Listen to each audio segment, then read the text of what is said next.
Samanta look Samanta এই যে শুনেন সামান্তা এই তর্কে জিতা জাতীয় কথা মানে বললেন না। আপনি তর্কে জিতছেন 100-তে 99 পাইছেন। জিজ্ঞেস করতে চাই জি করেন যে আপনি উত্তর দিতে পারেন, স্নিগ্ধাও উত্তর দিতে পারে, আমার কোনো সমস্যা নাই। প্রশ্নটা হচ্ছে ব্যক্তির স্বাধীনতার মাত্রা কতটুকু, কি এটা? ব্যক্তির স্বাধীনতার কোনো মাত্রা নাই সামান্তা, আমার উত্তর আমি দিলাম। ব্যক্তির স্বাধীনতার কোনো মাত্রা নাই। ব্যক্তি স্বাধীনতা দিয়ে বুঝবে একটা ক্রাইম করা পর্যন্ত আপনার জন্য সিআরপিসি আছে, পেনাল কোড আছে, এর বাইরে যদি সে কোনো কিছু করে সেটা আইনভাবে ব্যবস্থা নেবে। একটা ব্যক্তির স্বাধীনতা কত সালের পেনাল কোড আপনি নতুন করে করেন, আপনারা ক্ষমতায় আসেন নতুন করে করেন, যেটা এক্সিস্টিং আছে সেটার কথাই।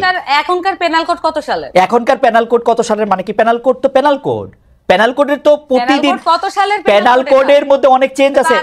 এটা 1858 সালে এই যে শেখানো পড়ানো বুলির পাশাপাশি এইটাও শোনেন, 1858 সালে যে পেনাল কোড আছে বাংলাদেশে প্রতিদিন নতুন নতুন করে যে আইন এনাক্টেড হয়েছে গত 54 বছরে, তার মধ্যে ওই পেনাল কোডের আইনগুলি চেঞ্জ হয়েছে।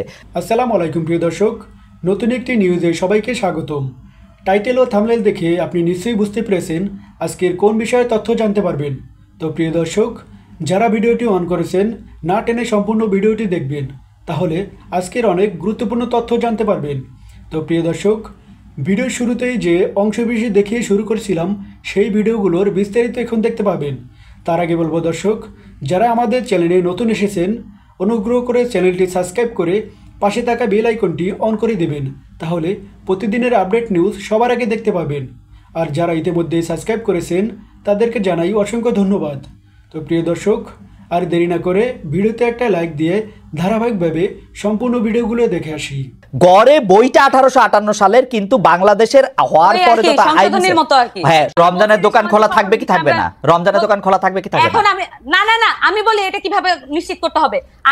আপনারা বলবেন যে এটা আপনাদের উইশ, যা থাকবেন আপনার কি ইচ্ছা। আমি আমার উইশ বলতেছি, আপনি কি আমাকে বলতে দিবেন? আপনি বলতেছেন তো, বলেন। আমি বলতেছি তো, এখানে ক্লিয়ারলি এখানে ইসলামের মধ্যে এবং নানান ধর্মের মধ্যে অনেক ধরনের ফ্যাকশন আছে, অনেক ধরনের বিষয় আছে। প্রত্যেকের রিপ্রেজেন্টেশন নিশ্চিত হয়, এমন করে বোর্ড গঠন করে দিক, এমন ভাবে বোর্ড গঠন করে দিক যেখানে এই যে তাত্ত্বিক আলাপটা হোক। সেটার জন্য তো আমরা ওয়েল ইকুইপড না। আমাদেরকে যদি ফ্যাসিলিটেট করতে বলে, আমাদেরকে যদি জনতা সেই দায়িত্ব দেয়, আমরা সেটা করব। সকল পক্ষ থেকে আমরা আলেমদেরকে নিয়ে আসবো, এক বোর্ডে বসেন, আপনারা সিদ্ধান্ত নেন এটা কি হবে।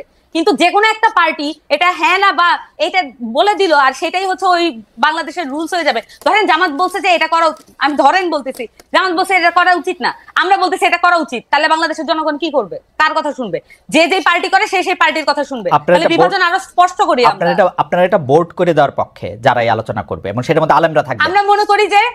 আমরা মনে করি স্পেশালাইজ যে কোনো বিষয় যখন এইটার মধ্যে আপনি মনে করতেছেন যেটা, আমি মনে করতেছি যেটা, আমি মনে করি সেটা আপনি মনে করতেছেন এটা স্পেশালাইজড বিষয়। আমি বলতেছি ভাই এটা স্পেশালাইজড বিষয়। আমি মনে করতেছি এটা স্পেশালাইজড বিষয় এবং এইটা আমি রাস্তায় খাবো কি খাবো না, মানে রেস্টুরেন্টে খাবো কি খাবো না, এটা স্পেশালাইজড বিষয়।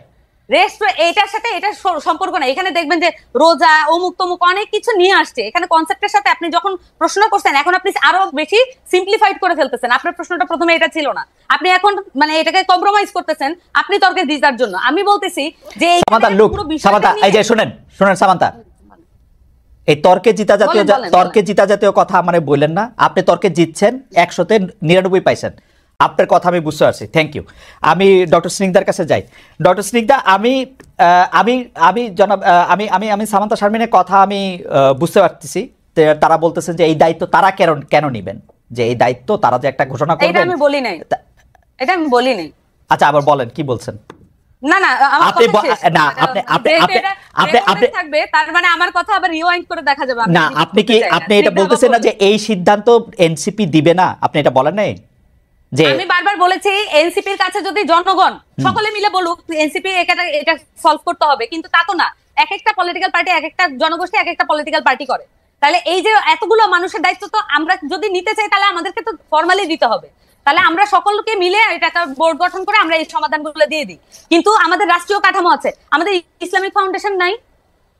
এই সমস্যাগুলো সমাধান করা কি ইসলামিক ফাউন্ডেশনের দায়িত্বের মধ্যে পড়ে না? তাহলে আমরা যে ট্যাক্সের টাকা দিয়ে এই প্রতিষ্ঠানগুলো চালাই, তাহলে আমরা কেন ট্যাক্সের টাকাটা নষ্ট করি? ওকে, আমি আর কিছু বলতে চাই না, মোটামুটি এটা রিওয়াইন্ড করে দেখা যাবে। আচ্ছা, প্রথম কথা হলো যে ইসলামিক ফাউন্ডেশনের প্রসঙ্গটা যখন আসছে, ইসলামিক ফাউন্ডেশনের কথাতে আমরা জানি যে ইসলামিক ফাউন্ডেশন এসব ক্ষেত্রে আসলে ওই মানে স্পষ্ট অবস্থান নেয় না। জিজ্ঞেস করতে চাই, জি জি করেন, যে আপনি উত্তর দিতে পারেন, স্নিগ্ধাও উত্তর দিতে পারে, আমার কোনো সমস্যা নেই।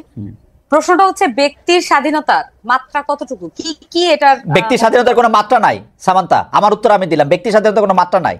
ব্যক্তি স্বাধীনতা দিয়ে বুঝবে একটা ক্রাইম করা পর্যন্ত আপনার জন্য সিআরপিসি আছে, পেনাল কোড আছে, এর বাইরে যদি সে কোনো কিছু করে সেটা আইনভাবে ব্যবস্থা নেবে। একটা ব্যক্তির স্বাধীনতা কত সালের পেনাল কোড আপনি নতুন করে করেন, আপনারা ক্ষমতায় আসেন নতুন করে করেন, যেটা এক্সিস্টিং আছে সেটার কথাই। এখনকার পেনাল কোড কত সালের? এখনকার পেনাল কোড কত সালের মানে কি? পেনাল কোড তো পেনাল কোড, পেনাল কোডের তো প্রতিদিন কত সালের পেনাল কোডের মধ্যে অনেক চেঞ্জ আছে। এটা 1858 সালে এই যে শেখানো পড়ানো বুলির পাশাপাশি এইটাও শোনেন, 1858 সালে যে পেনাল কোড আছে, বাংলাদেশে প্রতিদিন নতুন নতুন করে যে আইন এনাক্টেড হয়েছে গত 54 বছরে, তার মধ্যে ওই পেনাল কোডের আইনগুলি চেঞ্জ হয়েছে। গড়ে বইটা 1858 সালের, কিন্তু বাংলাদেশের হওয়ার পরে তো আইন হ্যাঁ সবগুলি চেঞ্জ হয়েছে। হ্যাঁ, তো যাই হোক এইটা এখন যে জায়গায় দাঁড়ায় থাকে। আপনি যে উত্তরটা দিচ্ছেন এটা কি মানে যে ব্যক্তি স্বাধীনতার যে সংখ্যাটা আপনি দিচ্ছেন, স্নিগ্ধাপা একটু সাইলেন্ট আছেন, অসুবিধা নাই, কিন্তু এই যে ব্যক্তি স্বাধীনতার যে ফরম্যাটটা বলছেন এটা কি যথেষ্ট ক্লিয়ার কাট হয়েছে কিনা? আপনার কাছে কি মনে হয়? আপনার কাছে কি মনে হয়? আমি বলছি ব্যক্তি স্বাধীনতার ক্ষেত্রে আমি উত্তর পাইনি। আপনি আমাকে আবার জিজ্ঞেস করেন প্রশ্নটা, এটা আমি আগে উত্তর দেই। ব্যক্তি স্বাধীনতার প্যারামিটার মানে এই আপনি মাত্র আমারে জিজ্ঞেস করছেন, আমি স্পষ্ট বলছি ব্যক্তি স্বাধীনতার কোনো সীমাবদ্ধতা নাই। ব্যক্তির স্বাধীনতার সীমা হচ্ছে ব্যক্তির স্বাধীনতার সীমা হচ্ছে একটা ক্রাইম করা পর্যন্ত। যেমন ধরেন আমার ব্যক্তি স্বাধীনতা হচ্ছে, আমি বুঝি নাই কায়েম করা মানে, বুঝি নাই। আমাদের খাতা কলমে যেটাকে ক্রাইম হিসেবে গণ্য করা আছে, যেমন ধরেন আমার ব্যক্তি স্বাধীনতা নাই আপনাকে একটা টোকা দেওয়ার জন্য, এই টোকাটা একটা ক্রাইম, আমার এটা ব্যক্তি স্বাধীনতার মধ্যে পড়ে না।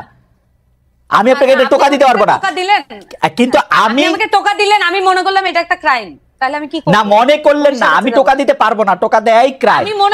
আমি মনে করলাম যে এটা একটা ক্রাইম, সেইটাই তো আমি তো বললাম যে টোকা দেয়া তো আসলেই ক্রাইম, আমি আপনাকে টোকা দিতে পারবো না, কিন্তু আমি নিজে রাস্তায় দ্বারা খাইতে পারবো, এটা আমার ব্যক্তি স্বাধীনতা। রমজান মাস হলো, তাহলে তো ক্লিয়ার হয়ে গেল। মানে এই বিষয়গুলো দেখুন, আপনি আর আমি যখন আলাপ করতেছি তখন কিন্তু একটা আলাপের মধ্য দিয়ে এটা একটা মধ্যস্থতা হয়ে যাচ্ছে। কোনো মধ্যস্থতা হয় নাই, আপনি কিন্তু আমার কথা বুঝতেছেন না সামান্তা, আমার কথা বুঝতেছেন না। আমার কথা আপনি বুঝতেছেন না, আমি আর একটু ভালো করে বলি। যেমন আপনার সাথে আমি যখন আলাপ করতেছি, যখন আমরা 3 জন মিলে আলাপ করব, আমরা যখন 10 জন মিলে আলাপ করব, কোনো না কোনো বিষয় এটা মধ্যস্থতা এবং এটা কমন গ্রাউন্ডে আসতে স্বাভাবিক। কিন্তু যখন একজন লোক হাতে একটা বেত নিয়ে একজন লোককে কান ধরে উঠবস করায় তার পাওয়ার শো করে, এটার কোনো সমতা নাই, এটার কোনো আর্গুমেন্ট নেই, এটা কোনো আলোচনা না। এটা হচ্ছে একজন লোক তার পাওয়ার শো করে আরেকজন লোককে ডমিনেট করতেছে, এটা হচ্ছে এই জিনিস। তার মানে এটা পরিষ্কারভাবে এটা অন্যায়, এটা করা ঠিক হয় নাই। এবং এইটার ব্যাপারে আমি জানতে চাইছিলাম এটার ব্যাপারে এনসিপির কি অবস্থা? না এটা এনসিপির অবস্থান তো আমি বললাম, এর চেয়ে ক্লিয়ার আর কোন মানে আপনারা দুইজনই আমাকে বেশ একটা ট্রায়ালের মধ্যে নিলেন যে আমি কোনোভাবেই এটা ক্লিয়ার আনসার দিচ্ছি না। How can I be clear more than this? যে আমি বারবার বলতেছি যে এইখানে একটা লোক বারবার তাকে ডমিনেট করার চেষ্টা করতেছে, ক্লিয়ার ডমিনেশন যেটা, কোনোভাবে সমতা নাই। এখন ধরেন আমরা যখন আমাদেরকে এখানে বলা হয় যে আমরা ফাইট করছি ইয়ার সাথে, মানে আওয়ামী লীগের সাথে, এটা একটা অসম লড়াই ছিল। আমাদের ছেলেপেলের হাতে ছিল লাঠি আর ওখানে ছিল বন্দুক আর উপর থেকে এয়ার স্ট্রাইক। তাহলে এটা কিভাবে সমতার ভিত্তিতে? এটা তো লড়াইও না, এটা হচ্ছে পুরো খুন করার জন্য একেবারে আক্রমণ। তা এইটাও একই রকম একটা জিনিস। একটা লোক একটা পরিষ্কার সুন্দর জামা কাপড় পরা, পাঞ্জাবি পরা, এবং সে হচ্ছে লাঠি দিয়ে একজনকে বলতেছে, তার যে সামাজিক হায়ার অবস্থান সেটা সে মিসইউজ করে আরেকটা সামাজিক ভাবে লোয়ার অবস্থানে একটা খেটে খাওয়া মানুষকে, তার জীবনের গল্প তো কেউ জানে না। এবং সেই প্রেক্ষিতে আমি জানতে চাইছিলাম যে এনসিপি রেস্টুরেন্ট খোলা রাখা, বন্ধ রাখা, কেউ এই ধরনের কাজ করানোর জন্য এটা সাপোর্ট করে কিনা? দুইটা সেপারেট জিনিস। হ্যাঁ খালেদ ভাই, এটা দুইটা সেপারেট জিনিস। আমরা যদি এই জিনিসগুলোকে আলাদা করতে না পারি তাহলে আমরা আচ্ছা বলেন তো, একটু বুঝান। না এটা আলাদা জিনিস। আমি বলি একটা জিনিস হচ্ছে যে আমি যখন বললাম যে আমি ঘটনাটা যখন বললাম যে এখানে একটা মানুষ ডমিনেট করতেছে আরেকটা লোককে এবং তাকে শারীরিকভাবে আহত করছে, এইটা একটা বিষয়, এটা আলাদা। এবং সেই সাথে আপনি বলতেছেন তাহলে কি এনসিপি পুরো একদম রমজান মাসে কি করা মনে করে?